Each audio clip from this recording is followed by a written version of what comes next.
Hey everybody, Chris Serino here from the Sultana Education Foundation. Welcome to our virtual classroom.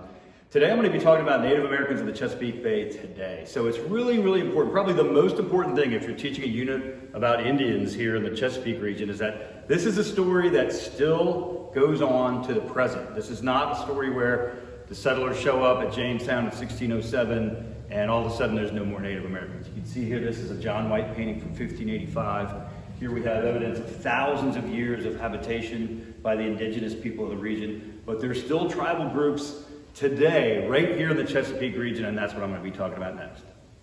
So here's a modern day map of the Chesapeake Bay, and you can see we have these different names of tribal groups that still are around with us right here in 2020. So let's take a closer look.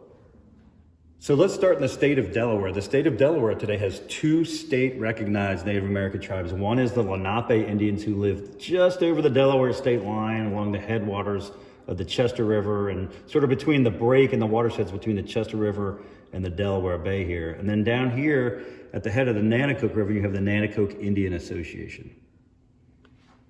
In the state of Maryland, there are several recognized tribes as well. Down here, the Accohannock Indian tribe down near Crisfield just got state recognition very recently. And then across the bay over here between the Patuxent and the Potomac River, you have a couple of bands of the Piscataway Indians, the Piscataway Conoy tribe and the Piscataway Indian Nation. And then it's important to recognize that there are organized bands of Native American communities that don't have state or federal recognition. These are two examples, the Nassau-Wawash Band of Indians here in Dorchester County and the Pocomoke Indian Nation here down on the Pocomoke River.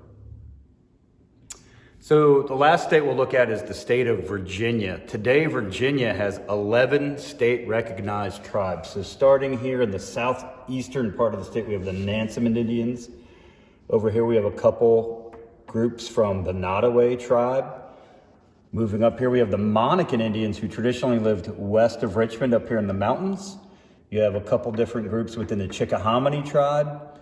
These are interesting groups. The Pamunkey and the Mattaponi both have reservations that were established in the early 1600s where they still live today. Here we have the Upper Mattaponi, the Rappahannocks, and the Patawomic Indian tribe. Today, a lot of us would pronounce that Potomac, but that's the traditional spelling. So what's really interesting about this story, this is a story that still continues to the present day. This story of the Native people of the Chesapeake did not end at Jamestown.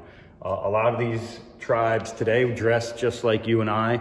There's a pretty famous photograph of the Chickahominy when they received federal recognition, standing with Senator Mark Warner, and they are wearing just regular clothing.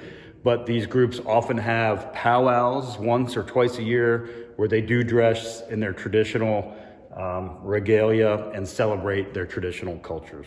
So that's the lesson for today. Thanks for joining Sultana's virtual classroom. We hope you'll join us for more cool videos.